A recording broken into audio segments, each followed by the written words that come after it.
Oui, nous voici à nouveau, ensemble, pleurant à l'intérieur.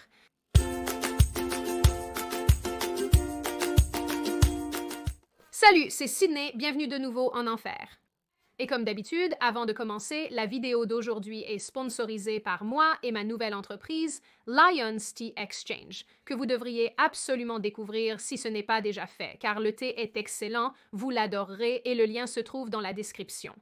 Maintenant, si vous êtes ici depuis un certain temps, en orbite autour de cette planète de folie et de tristesse, vous savez déjà que j'ai abordé le sujet d'OnlyFans à plusieurs reprises sur cette chaîne. Mais ce que je n'ai jamais discuté, du moins en détail, c'est l'effet que cela a et pourrait potentiellement avoir à l'avenir sur les enfants dont les parents produisent du contenu pour adultes.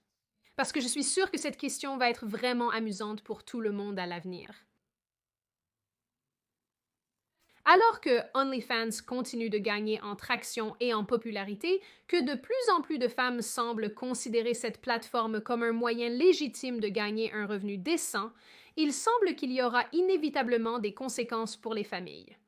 Ce qui m'a spécifiquement donné envie de parler de ce problème, c'est un post que j'ai vu sur Reddit il n'y a pas si longtemps, sans compter le fait que Reddit est le derrière de l'Internet. Une femme a demandé au subreddit « Suis-je le trou du cul ?» si elle est, en fait, le trou du cul pour continuer à diffuser et à poster du contenu sur OnlyFans, Kik et Twitch alors que son fils est harcelé à cause de cela. Ouais. Probablement. Dans le post, la mère dit qu'elle est une mère célibataire qui utilise des plateformes comme OnlyFans et Twitch pour gagner de l'argent, gagnant bien plus qu'elle n'a jamais gagné dans aucun autre emploi. Cependant, malgré le gain financier, son fils de 14 ans lui a dit qu'il est moqué par ses camarades de classe à cause du contenu de sa mère, le laissant se sentir humilié et seul. La femme a terminé son post en écrivant « Je suis déchirée entre le besoin de maintenir notre sécurité financière et les effets négatifs que ma carrière a sur mon fils. Je m'efforce d'être une bonne mère et pourvoyeuse, mais je me demande si je ne le laisse pas tomber d'autre manière. Suis-je la méchante pour continuer ce travail malgré le coût émotionnel que cela a sur mon fils? Madame, la réponse n'est-elle pas évidente dans la façon dont vous avez formulé cela? Ne ressentez-vous pas l'ambiance de la pièce? Les commentaires réagissant à ce post étaient très divisés. Certaines personnes disant qu'elle est l'idiote parce qu'elle contribue à l'angoisse émotionnelle de son enfant et il est absurde qu'elle soit surprise par cela, tandis que d'autres ont suggéré qu'il vaut mieux être financièrement stable, même si le travail est embarrassant pour son fils. Oui, je tends à être d'accord que vivre dans un carton n'est probablement pas la solution. Ce n'est pas non plus laisser votre enfant subir des dommages émotionnels parce que vous voulez vous exposer sur Internet pour 15 $ par mois. Un peu plus tard, la mère a posté une mise à jour. Après une longue discussion avec son fils à propos de ses sentiments, la femme a déclaré qu'elle a décidé de désactiver son OnlyFans et qu'elle s'éloignera complètement du contenu inapproprié. Pour beaucoup de gens, cela semble probablement être la solution la plus évidente au problème. Et même si les dégâts sont peut-être déjà faits car les images et le contenu sont déjà là, au moins la mère écoute son enfant et prend des mesures. Mais le point intéressant ici est que la réaction de cette mère dans ce cas particulier ne semble pas réellement être la norme. Je sais que vous pensez probablement que je base mes affirmations sur des anecdotes trouvées sur Internet, mais ce n'est pas le cas. Et vous auriez raison, car ce n'est pas comme si nous avions un tas de statistiques sur les mères qui suppriment leur contenu non approprié pour le travail sur Internet parce que cela rend leur enfant triste. Bien que vu comment les choses progressent et avec suffisamment de temps, je ne pense pas que nous en sommes trop loin. Cette révélation me rend vraiment malheureuse. La plupart des histoires que j'ai lues, les femmes en particulier à qui j'ai écouté, et les autres anecdotes que j'ai recueillies sur Internet semblent avoir un fil commun très courant, et c'est que ces enfants sont harcelés sans relâche, non seulement par leur père, mais généralement par, je suppose, la société en général. Ils sont punis pour le contenu que leur maman et parfois leur papa postent et créent en ligne. Les parents le savent, mais ne comptent pas s'arrêter. Sans parler des jeunes femmes OnlyFans qui n'ont pas encore d'enfants mais en veulent à l'avenir, sont incroyablement désinvoltes et très cavalières sur la façon dont cela affectera leurs petits quelque part sur la route. C'est donc de cela dont nous allons parler aujourd'hui, les enfants des parents OnlyFans, et plus spécifiquement des mères, parce qu'il y en a simplement plus. Et que se passe-t-il ici? Et bien sûr, encore une fois, toutes mes déclarations habituelles, ce n'est en aucun cas une vidéo exhaustive. Je ne vais pas aborder tous les points de ce sujet dans cette vidéo. C'est un instantané basé sur l'observation, mon opinion et un peu d'analyse. Parce que, encore une fois, nous manquons, vous savez, de preuves empiriques significatives qui pourraient nous aider à expliquer une partie de ce qui se passe et certains des effets et conséquences qui accompagnent ce sujet, ce que je pense être évident, mais que je dois toujours dire. Donc, cela étant dit, et avant que vous ne montiez à nouveau dans ma gondole infernale et que nous traversions ensemble cette rivière de tristesse et pleurions des larmes de plus de tristesse pour la génération alpha, qui je suppose est la principale génération qui va être affectée par cela, écoutons le mot de notre sponsor d'aujourd'hui, qui est moi, Lions Tea Exchange. Et si vous pensez que mes publicités habituelles sont incroyablement chaotiques, voyons à quel point la mienne va l'être. Alors, nous devons faire une pub pour la nouvelle marque, Lions Tea Exchange. Voici ce que je pense. Imagine ça. Vous êtes assis chez vous et, sans prévenir, quelqu'un vous tend une boîte de Lions Tea Exchange. Donc, un inconnu a fait irruption chez moi pour me donner du thé? Non, ce n'est pas ça, taisez-vous. Vous êtes normalement un buveur de café, mais vous êtes curieux. Vous pouvez sentir le thé et tout est si tentant. Je suis toujours coincée sur le fait qu'il y a un ninja du thé dans ma maison. Vous allez à la bouilloire, confus mais curieux. Faites bouillir de l'eau, versez une tasse, et à la première gorgée, vous êtes accro. Le thé est votre seule pensée actuellement. Vous rêvez de feuilles de thé, rêvez de boîtes d'échange de thé Lion. Vous aimez que nos sachets de thé soient en forme de pyramide et biodégradables, que tous nos arômes aient été choisis et préparés à la main par moi et un maître mélangeur, et conçus pour être fonctionnels et bons pour votre corps. Dites adieu aux boissons insipides, mettez ce café de côté, vous n'en avez plus besoin, et dites bonjour à un monde de saveurs avec Lions Tea Exchange. Alors, qu'en pensez-vous? Pourrions-nous éventuellement revisiter le ninja du thé? Donc, si vous aussi vous aimez les boissons chaudes délicieuses et que vous voulez me soutenir ainsi que la chaîne et que vous voulez aussi boire du thé délicieux, alors rendez-vous sur lionsteaexchange.com, allez voir les saveurs que nous avons, procurez-vous une boîte d'échantillons si vous n'êtes pas prêt à vous engager sur une saveur particulière et comme je l'ai mentionné, cela aide vraiment à soutenir la chaîne. Sachez que je prépare vos envois avec amour, me souciant de vous. Alors allez voir, allez commander le thé. Vous le désirez. Fin 2023, femme nommée Sarah Cheek et sa famille ont été interdites d'une patinoire dans leur ville de Floride. Dans un match de hockey, son fils de 9 ans a été impliqué dans un incident déclenché par un autre joueur. Un parent dans les gradins aurait apparemment acclamé lorsque l'enfant a été blessé, tandis que d'autres se moquaient du garçon. Cheek et son mari ont confronté les parents, ce qui a conduit à un conflit plus grand, où elle aurait été menacée de violences physiques. Quelques jours plus tard, à la suite de ces événements, Cheek et sa famille ont été interdites de patinoire, tandis que les autres parents impliqués ne l'étaient pas. Sarah Cheek est bien connue dans sa communauté pour produire du contenu sur OnlyFans. Elle est également apparue en couverture de Playboy et a maintenant un poste assez solide en tant que commentatrice sportive. Lors d'une interview avec Wefele Cheek et son mari Matt ont été interrogés pour savoir si cela les rendait anxieux de savoir que n'importe qui peut s'abonner à son OnlyFans et par conséquent affecter leurs 4 enfants. Matt Cheek a répondu non. Cela ne me rend pas anxieux car la façon dont je le vois, cela ne devrait pas impacter mes 4 enfants. Pourquoi un adulte penserait-il que c'est acceptable de traiter un enfant de quelque manière que ce soit sur la base du travail des parents? Que des choses arrivent à nos enfants a été vraiment difficile parce que nous arrêtons de travailler. Nous sommes des parents dans cette situation. Et les voir être affectés, c'est probablement la chose la plus déchirante que quiconque puisse vivre. Le couple a également affirmé que ce n'est même pas la première fois que le contenu explicite de Cheek affecte leurs enfants. Ces dernières années, elle a été interdite d'assister aux événements de cheerleading de sa fille. Et ses fils ont été exclus de leur ligue de football. L'un des fils du couple a même été suspendu de l'école. Je pense que la plupart d'entre nous peuvent convenir que punir un enfant pour les péchés de leurs parents n'est probablement pas la bonne solution. Mais pour que ces parents agissent surpris et pris au dépourvu lorsque ces choses arrivent inévitablement dans ces situations, c'est incroyable comment les gens agissent comme ils le font. J'ai l'impression que c'est assez bien établi. Maintenant, je n'ai pas encore de Jean Pudding, mais je suppose qu'un consensus général parmi les parents décents est que si vous faites quelque chose qui cause du tort ou du stress ou de la douleur à votre enfant, qu'il soit physique ou émotionnel, vous arrêtez.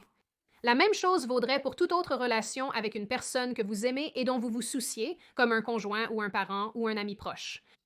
Mais cette dynamique est vraiment exacerbée lorsque vous avez affaire à un enfant, quelqu'un qui ne peut pas souvent vous exclure de sa vie et sur qui vous avez un certain degré de contrôle.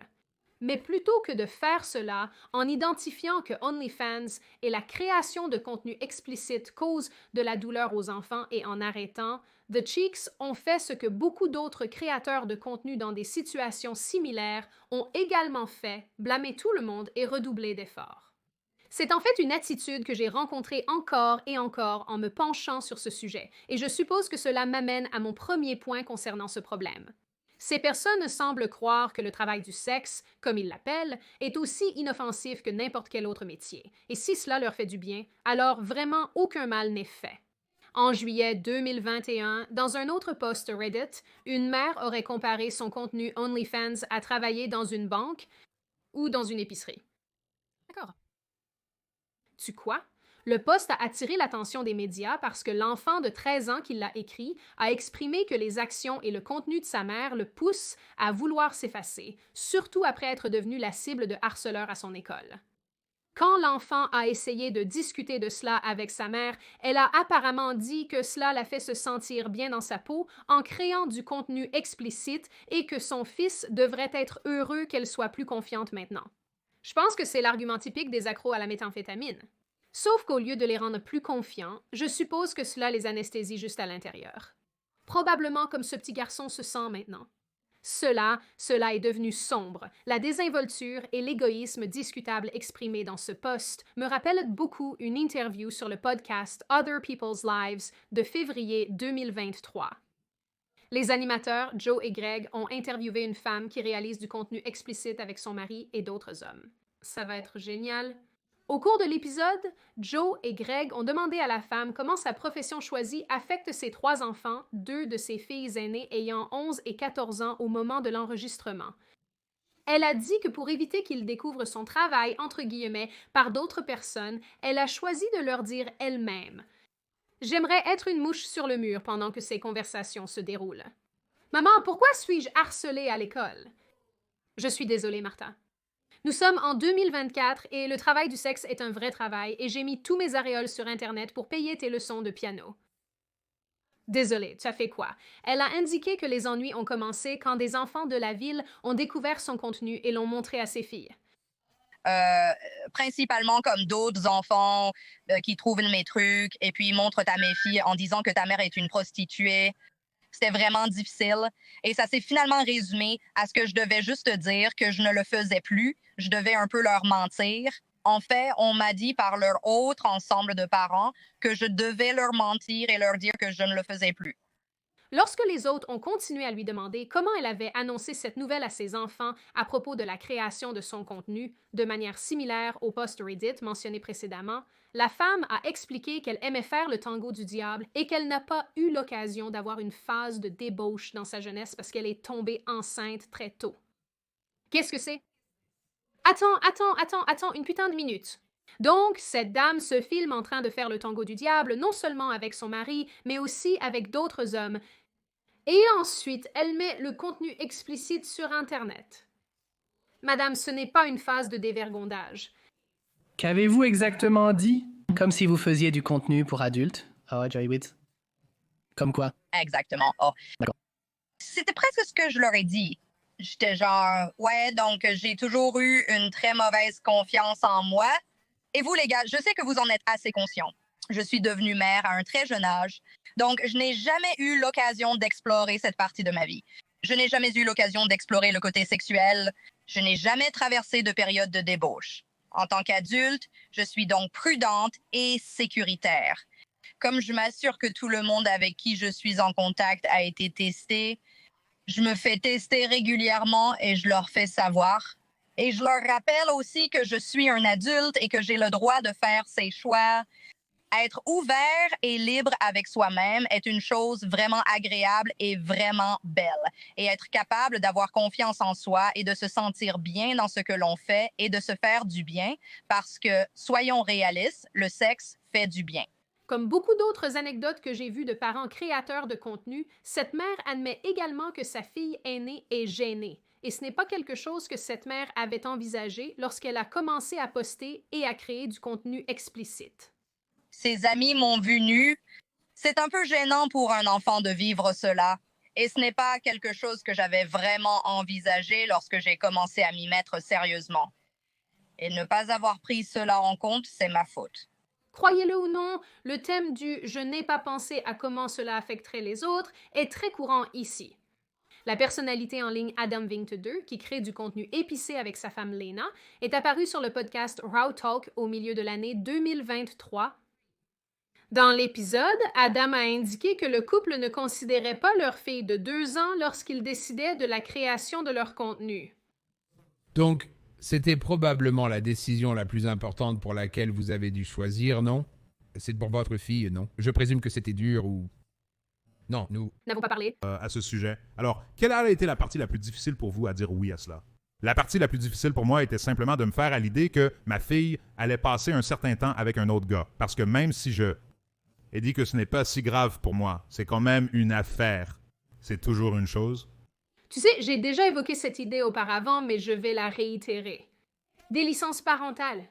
Maintenant, une grande partie de cette attitude semble s'appuyer sur les slogans du féminisme libéral, selon lesquels le travail du sexe est un vrai travail, et ne peut donc pas être remis en question, et que toutes les conséquences négatives qui découlent de la participation à l'industrie du sexe sont purement le résultat d'une stigmatisation inutile et injustifiée, et que si tout le monde abandonnait simplement leurs attitudes puritaines, tout irait bien. Et bien que tout cela soit bien et bon en ce qui concerne le discours politique en ligne sans signification, cela ne se traduit pas exactement dans le monde réel, un endroit où vous devez accepter que vous n'allez pas toujours être confronté aux conditions exactes que vous souhaitez. Ainsi, alors que le groupe qui considère le travail du sexe comme un vrai travail peut fantasmer autant qu'il le souhaite sur ce que pourrait être la vie, en l'absence de stigmatisation, le fait demeure, elle existe actuellement. Désolée d'être le porteur de mauvaises nouvelles. Bien qu'à ce stade, j'ai l'impression que c'est mon rôle principal.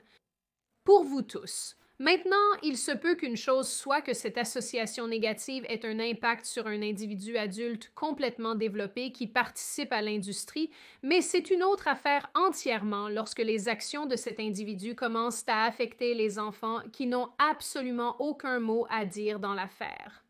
Un article de Business Insider datant du début de 2023, écrit par une mère d'OnlyFans, déplorait comment ce stigmate très précis et le jugement associé à la création de contenu not safe for work est la raison pour laquelle elle a quitté la plateforme. Mais elle souhaite qu'elle n'ait pas eu à le faire. Elle a écrit « Je sentais que je prenais déjà un risque en ayant une page OnlyFans en tant que mère. Peu importe combien cela m'a bénéficié financièrement. Les gens dénigrent les femmes travaillant dans le divertissement pour adultes. Le stigmate est pire quand les mamans le font. On suppose tous que cela nuira gravement à l'enfant d'une façon ou d'une autre. Je ne sais pas, mec. La génération Z m'a montré que tout peut nuire gravement à un enfant. Si la génération Z peut internaliser un traumatisme parce que leurs parents ont oublié de leur acheter un gâteau d'anniversaire pour leur 5e anniversaire, je suis un fruit sur Internet pour 12 $ par mois, votre mère montrant son sein, non, ce n'est pas ça non plus. Votre mère se sentant très à l'aise et intime avec un fruit sur Internet pour 12 $ par mois va certainement causer un traumatisme majeur. Malgré les répercussions potentielles et la perception négative, la femme dit « Gérer une page OnlyFans est le travail parfait pour une mère. Je créais du contenu à la maison pendant que mes enfants étaient à l'école. Je pouvais me libérer quand nécessaire. J'ai même été disponible pour aller chercher mes enfants après l'école au lieu de les forcer à aller dans un programme de garderie. En cas de maladie, je pouvais rester à la maison avec eux. J'avais même assez de temps libre pour faire du bénévolat dans leur classe. Ce que je trouve vraiment intéressant dans cet article dans son ensemble, c'est que cette mère semble être assez contrariée par la stigmatisation associée à ce qu'elle faisait, ne semble pas vraiment penser que cela causera des dommages irréparables aux enfants et fait même l'argument que c'est un excellent et même parfait travail pour les mères, tout en admettant également le fait qu'elle a supprimé son compte de la plateforme OnlyFans parce que les inconvénients étaient trop nombreux. Les maths ne sont pas logiques. Je suppose que tout cela m'amène à mon deuxième point. L'individualisme qui sous-tend la plupart de la société moderne. L'attitude « je fais ce que je veux quand je veux », peu importe les conséquences futures, c'est très bien quand on est adolescent ou même dans la vingtaine et qu'on vit libre et sauvage, mais c'est beaucoup plus difficile à justifier quand on met des gens dans le tableau. Donc, en conséquence, et sans surprise, la considération pour ces personnes semble vraiment ne pas être au premier plan de cette question. En début février de cette année, 2024, une femme nommée Michelle Klein a fait expulser ses enfants d'une école chrétienne en Floride. On a demandé à Klein d'arrêter de conduire sa voiture sur la propriété de l'école car elle avait un autocollant de son identifiant OnlyFans sur la fenêtre arrière. Et un assez conséquent, si je peux dire. Genre, Madame, qu'attendiez-vous? Elle lui a dit qu'elle ne pouvait plus conduire sur la propriété de l'école. Après ça, elle a ajouté un plus grand autocollant. Et maintenant, cette semaine, les Klein ont reçu une lettre disant que l'inscription de la famille a été immédiatement résiliée. C'est certainement inaccessible sans pièce d'identité et carte de crédit. Ce n'est pas pour les enfants et comporte un mur de paiement. Dans une interview, elle a dit qu'elle avait l'autocollant sur sa voiture pendant environ 2 ans. Elle a obtenu un autocollant plus grand et a continué à conduire. Ensuite, elle dit qu'elle n'a pas été sur le terrain de l'école, ce qui est d'ailleurs confus car dans un autre reportage que j'ai écouté, ils ont dit qu'apparemment elle a obtenu un autocollant plus grand et a continué à conduire sur le terrain de l'école. Donc, je ne sais pas ce qui se passe là. Interrogée sur l'expulsion de ses enfants, elle a jugé cela injuste. Donc, je veux vous demander quelle a été votre réaction lorsque les enfants ont été en quelque sorte expulsés ou renvoyés de l'école? Pensez-vous que cela a franchi une limite? Oui. Parce que j'ai alors eu l'impression, vous savez, que ce n'était pas suffisant. C'est comme s'il devait aller plus loin. Il a immédiatement obéi. Je n'ai pas remis les pièces sur la propriété depuis lors. Et j'ai fait ce qu'on m'a demandé, mais ensuite j'ai eu l'impression que, vous savez, comme si ce n'était pas suffisant. C'est comme s'ils devaient aller plus loin. Ils l'ont pris de la propriété et pourtant ce n'était toujours pas suffisant. Les enfants, parce qu'ils n'étaient même pas un problème. Vous savez, leur comportement, leurs notes, rien de tout cela n'était un problème. Quelqu'un n'appréciait pas l'autocollant de ma voiture. Je l'ai retiré de la propriété, mais cela n'était pas suffisant. Maintenant, de manière hilarante, le dernier développement de cette histoire est que les enfants de la parente qui s'est plainte de l'autocollant ont également été suspendus parce qu'elle a causé, je cite, une disharmonie à l'école en faisant une vidéo TikTok sur l'incident. Donc, il y a tout ça. Maintenant, quelque chose dont j'ai parlé en relation avec ce sujet dans le passé est que les gens semblent être d'avis qu'il n'y aura en réalité jamais vraiment de conséquences à leurs actions. C'est particulièrement courant chez les jeunes femmes qui font actuellement OnlyFans et produisent du contenu explicite qui ne poserait pas de problème pour leurs futurs enfants parce que quelque part sur la route. Dans l'une de mes vidéos intitulée « L'âge du regret d'OnlyFans », j'ai montré un extrait du podcast « Whatever » où plusieurs jeunes femmes soutenaient que leur contenu ne poserait pas de problème pour leurs futurs enfants parce que le marché est actuellement saturé de tant de femmes qui font ce qu'elles font. Cela signifie que leurs enfants et leurs pères seront tous dans le même bateau parce que toutes leurs mères ont mis leur partie féminine sur Internet.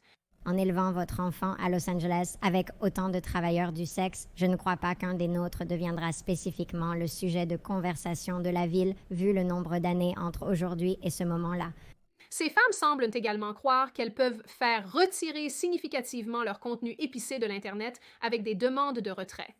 Ce qui, juste pour réitérer, et je sais que j'ai déjà couvert cela en détail dans ma vidéo de regret OnlyFans, ce n'est pas une chose. Encore une fois, l'Internet est principalement éternel. Surtout, être là-bas, vous pouvez le faire retirer très facilement, supprimer votre OnlyFans. Si j'ai déjà parlé de cela, j'étais assez grande à l'endroit où je vais être là-bas. Tu peux facilement le faire retirer, n'est-ce pas? Oui, tu peux. Sans tu peux, tu ne peux pas. Oui, tu peux. J'étais juste curieuse. Pourquoi les suppressions Digital Millennium Copyright Act? Donc, quelques fois par semaine, Les gars, vous faites ça depuis 6 mois aussi. J'ai aussi des avocats qui disent que tu payes simplement pour ça et ça se fait enlever. Il y a des suppressions Digital Millennium Copyright Act, donc en fait quelques fois par semaine. Je vais sur Internet pour chercher mon nom et voir s'il y a du contenu à moi là-bas et j'utilise des actions légales et des suppressions Digital Millennium Copyright Act pour faire retirer ce contenu. Donc, une partie de celui-ci n'est pas toujours retirée en fonction du pays dans lequel il se trouve, car il ne tombe évidemment pas sous ces actions légales. Sans surprise, comme je l'ai déjà dit plusieurs fois dans cette vidéo, les choses exprimées ici ne sont pas rares, et cela a été articulé encore et encore et encore. Dans un clip de juin 2023, l'animateur Piers Morgan demande à une créatrice d'OnlyFans appelée Elle Brooks comment elle pense que ses futurs enfants réagiront et se sentiront lorsqu'ils verront son contenu explicite. Elle répond « Ils peuvent pleurer dans une Ferrari ». Je ne connais pas vraiment l'entreprise propriétaire du contenu de Piers Morgan et de son émission. Je ne l'ai pas vérifié, pardon. Ils sont connus pour réclamer des droits d'auteur. Alors, je vais essayer d'inclure le clip. Je ne sais pas si ça va tenir, mais on va voir comment ça se passe. Comment vous sentiriez-vous à vouloir des enfants? Enfin, je ne veux pas vraiment, mais regardez mes affaires. Ils peuvent pleurer dans le vieux son. Toi, 25, d'accord? Donc, tu le feras un jour, non? Peut-être pas. Tu le feras. Tu seras fier d'avoir tes petits et ils te regarderont et diront « Tu ne voulais pas être avocate, maman? Qu'est-il arrivé? » Tu réponds « Oui, regarde mes affaires. » Ils peuvent pleurer dans une Ferrari? C'est le visage que nous faisons tous intérieurement. C'est la voix juste en pleurant. Je trouve très intéressant qu'il semble y avoir cette croyance que les avantages monétaires et financiers de ce type de travail pacifieront inévitablement les expériences négatives des enfants présents ou futurs. C'est encore une fois quelque chose que j'ai vu encore et encore en relation avec ce problème. J'ai l'impression que ce que je fais permet à ma fille d'avoir une vie meilleure, comme je suis capable de le faire. Nous allons pouvoir la mettre dans une école privée parce que j'ai la vie que j'ai maintenant. Je n'aurais pas pu lui offrir cela sans ça. Et tu ne l'es pas. Tu n'es pas assez âgé ou mature pour comprendre. Tu sais, les gens sont intimidés pour toutes sortes de choses. Donc, voir un côté de cela, et je pense qu'après avoir eu cette conversation, elle semblait beaucoup plus comprendre. Je me sens juste. Ce n'est pas un gros problème, Ner. Les gens sont effrayés pour diverses raisons.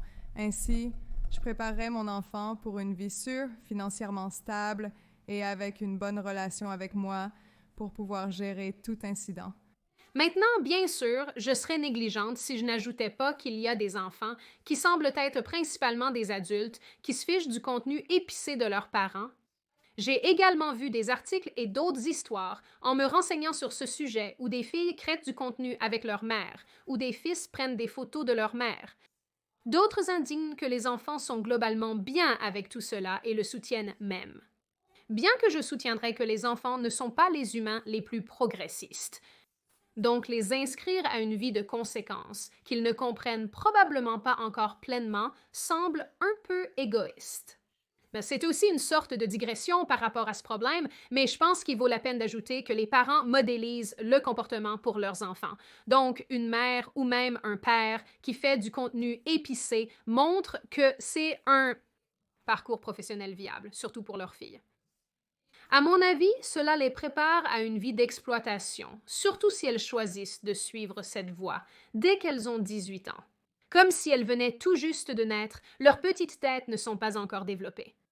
Ouais, voilà mon opinion sur les jeunes de 18 ans. Je veux aussi ajouter que je suppose que cela va rendre les accords et les litiges de garde beaucoup plus difficiles à l'avenir, mais c'est certainement une conversation pour un autre jour. Je pense que le fait est que la plateforme OnlyFans ne va probablement pas disparaître de sitôt, et en fait, je pense que vous pouvez étendre cela à tout type de création de contenu pour adultes et à ces industries pour adultes en général. Il y a un marché en constante croissance pour cela, et cela signifie qu'il y aura des gens pour répondre à cette demande.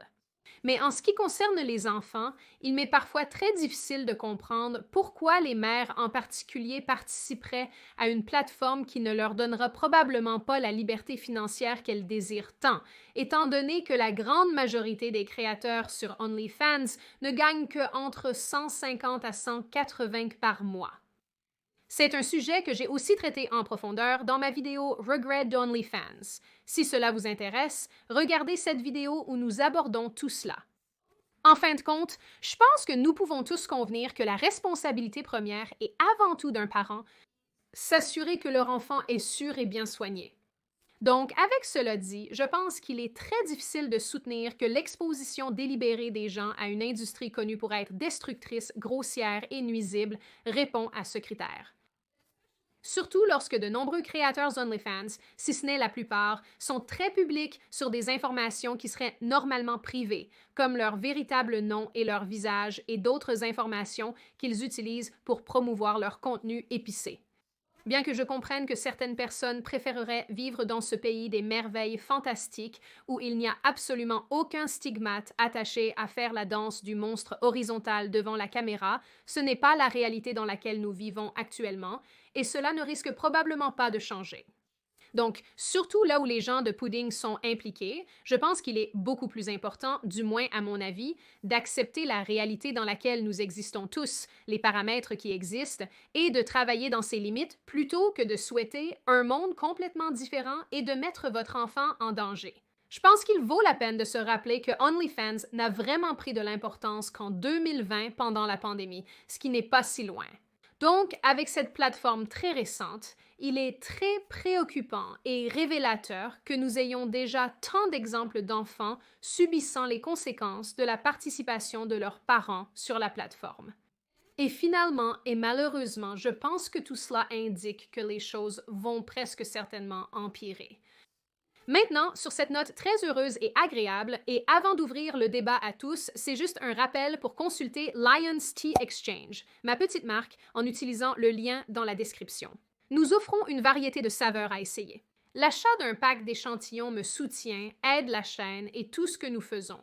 Cela signifie beaucoup que vous souteniez mes petites entreprises étranges. Allez voir, vous ne le regretterez pas. Et voilà, j'ouvre maintenant la parole à vous tous. Qu'en pensez-vous tous? Est-ce que ce problème est vraiment important pour vous? Pensez-vous que cela n'a pas vraiment d'importance, que ce n'est pas si important? Pensez-vous que les parents doivent à leurs enfants un sens de la responsabilité et du respect dans la manière dont ils se comportent, non seulement dans leur profession, mais aussi sur Internet? Et si ces deux se rencontrent, où se situe la limite sur la façon dont ce parent devrait réellement se comporter? Pensez-vous que ce n'est pas vraiment si grave? Tous les enfants subissent de l'intimidation, c'est la norme. Pensez-vous que les parents ont la responsabilité d'arrêter ce qu'ils font pour protéger leurs enfants dans ce sens? Quelle est de votre opinion globale sur ce problème? Comme toujours, si vous avez vu jusqu'ici la vidéo, bravo. J'aime toujours vous avoir avec moi pour le voyage complet, et ce voyage a été très long en effet. Si vous n'êtes pas déjà abonné et que vous souhaitez voir plus de moi et plus de ce genre de contenu, n'hésitez pas à vous abonner à la chaîne et à me laisser un like et un commentaire. Je lis la plupart de vos commentaires et j'apprécie beaucoup vos retours. Il est toujours bon d'avoir une perspective différente de la mienne. Sur ce, restez en sécurité, en bonne santé, à la prochaine vidéo.